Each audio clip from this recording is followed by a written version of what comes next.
नमस्कार, स्वागत आहे तुमचं माझ्या मिनी व्लॉगमध्ये. तर सकाळची सुरुवात मस्त आपली झालेली आहे. हार बनवून फुलं आणलेली तर आणि मग देवांना सजवला आणि केली दिवाबत्ती. थोडे टायमानं लगेच मिनी डिटॉक्स वॉटर बनवला मला, तो पण पिला. आणि मग कांदा पोहा बनवलेला नाश्त्याला, ते त्यांना पण दिलं आणि याला पण भरवलं मिनी. मग केली तयारी याची बालवाडीन जायची.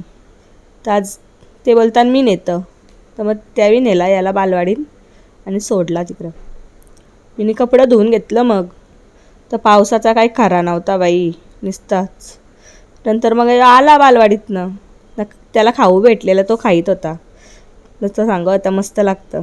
मग दुपारी घेतला मी जेवून, मसाले भात बनवलेला मी मस्त. आणि संध्याकाळी गेलो मग आम्ही गावात. थोडीशी पाऊस पडत होता तरी बघा पिशव्या धरलेल्या माझ्या पोऱ्यानी. मग समोसा आणलेलं मी गावातनं, ते खाल्लं टी व्ही बघता बघता. तर भेटू मग आता उद्याच्या मिनी व्लॉगमध्ये. बाय.